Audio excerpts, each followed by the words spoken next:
নজরে দেখে নেব আজকের ব্রেকিং খবরগুলি। সিউড়ে লোকসভা নির্বাচন, তা সত্ত্বেও বঙ্গ বিজেপির অন্দরে আদিনব্য কোন্দলে ইতি পড়েনি। ফলে বঙ্গে রাজ্য নেতাদের ওপর আস্থা রাখতে পারছে না বিজেপির শীর্ষ নেতৃত্ব। তবে কেন্দ্রে হ্যাট্রিক হাঁকাতে এখন থেকেই স্ট্র্যাটেজি তৈরি করতে শুরু করেছে গেরুয়া শিবির। বাংলায় দাঁড়িয়ে লোকসভায় ৩৫ আসনের লক্ষ্য বেঁধে দিয়েছেন অমিত শাহ। সেই লক্ষ্য পূরণে এবার পেশাদার সংস্থার হাত ধরেছে বিজেপি। ২১শে বিধানসভা নির্বাচনে তৃণমূলের সাফল্যে উল্লেখযোগ্য ভূমিকা পালন করেছিল প্রশান্ত কিশোরের আইপ্যাক।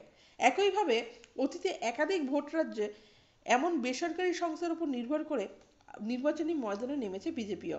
বাংলাতেও চলেছে সমীক্ষা, তবে রাজ্য নেতাদের তথ্যে নির্ভর করে ২১শে আসনেরও ফল হয়নি। লোকসভা ভোটে সেই ভুলের পুনরাবৃত্তি চায় না শীর্ষ নেতৃত্ব। তাই শুধু শুভেন্দু সুকান্তদের রিপোর্টের ওপর আস্থা না রেখে এবার পুরোপুরি পেশাদার সংস্থার সাহায্য নিচ্ছে বঙ্গ বিজেপি।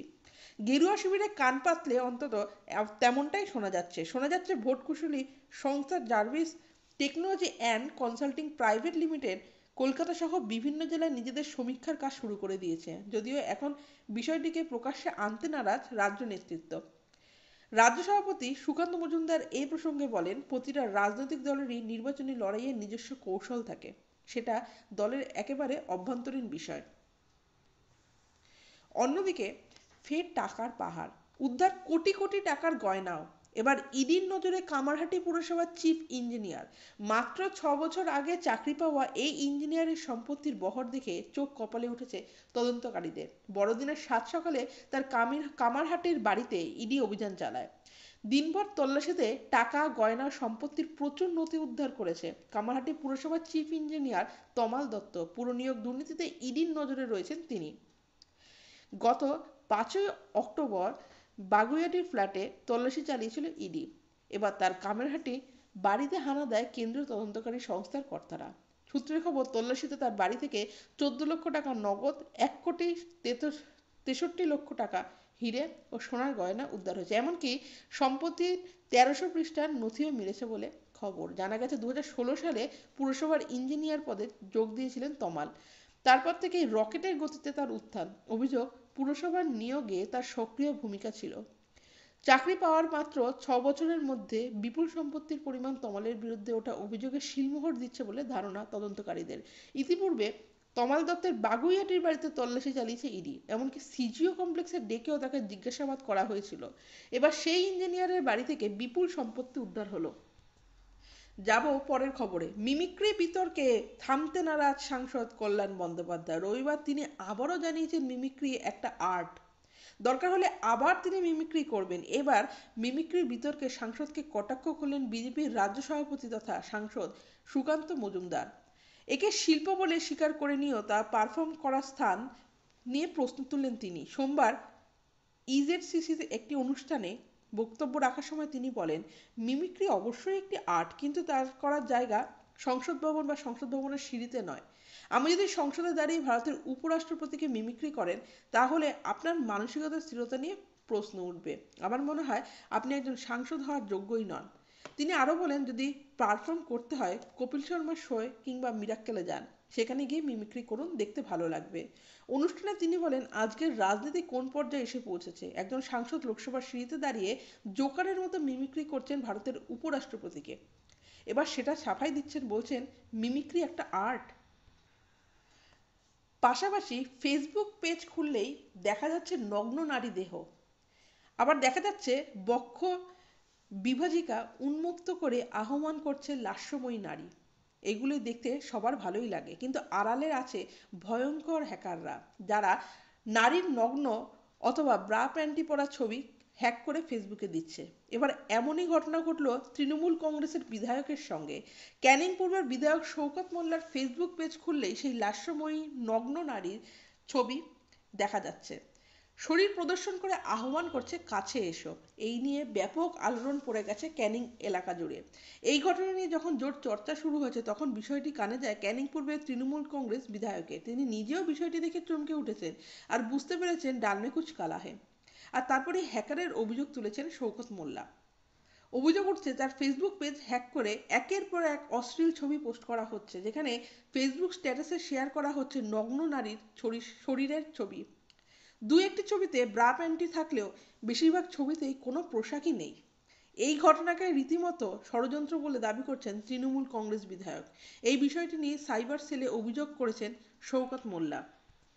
দেখব পরের খবর।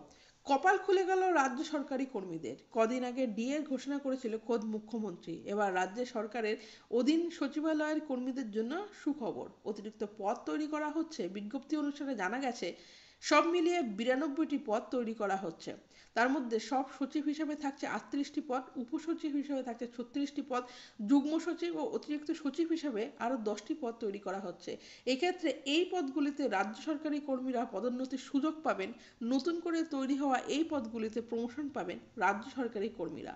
মূলত যেটা হবে, রাজ্য সরকারি কর্মীদের মধ্যে যারা সচিবালয় সার্ভিসের সঙ্গে যুক্ত, এখানে প্রমোশন দেওয়া হবে। সেক্ষেত্রে প্রমোশন নিয়ে যাদের এতদিন ধরে নানা ধরনের সমস্যা ছিল, প্রমোশন হচ্ছে না বলে যারা এতদিন নানা ধরনের অভিযোগ তুলতেন, তাদের সমস্যা সমাধান হবে। এদিকে এবার পাবলিক সার্ভিস কমিশনের মাধ্যমে নিযুক্ত কোনো কর্মী এবার থেকে অতিরিক্ত সচিব পদমর্যাদাতেও যেতে পারবেন।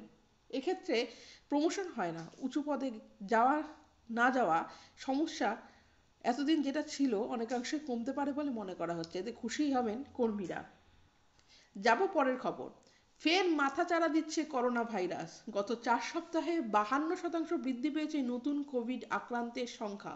এই অল্প সময়ের মধ্যে 8,50,000-এরও বেশি কেস রিপোর্ট পাওয়া গেছে। বিশ্ব স্বাস্থ্য সংস্থার সর্বশেষ সংবাদের বিজ্ঞপ্তি থেকে জানা যাচ্ছে আগামী 28 দিনের তুলনায় নতুন মৃত্যুর সংখ্যা 8% হ্রাস পেয়েছে এবং 3,000-এরও বেশি নতুন আক্রান্তের খবর পাওয়া গেছে।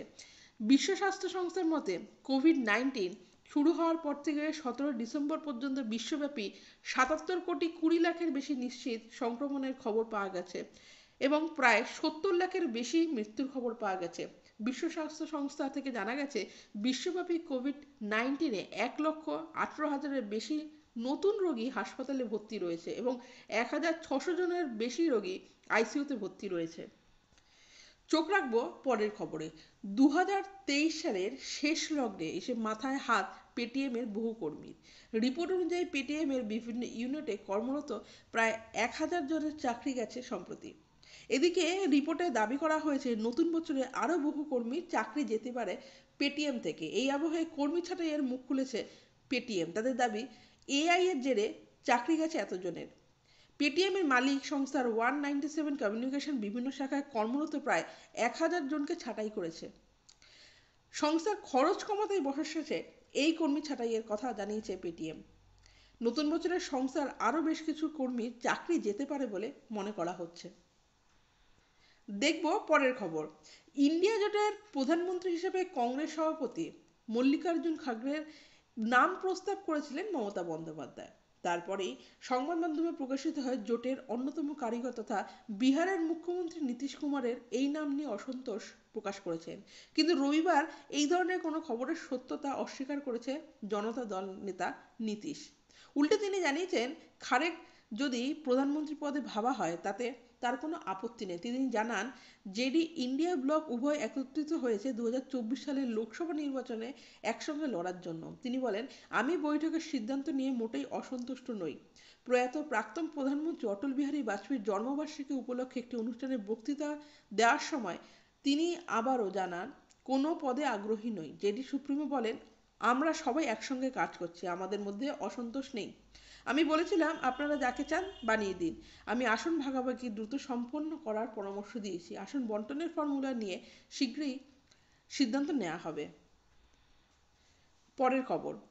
ডাগর চোখ, একদৃষ্টে ক্যামেরার দিকে চেয়ে আছে ছোট্ট রাহা। বড়দিনে রণবীর আলিয়ার ভক্তদের জন্য বড় খবর।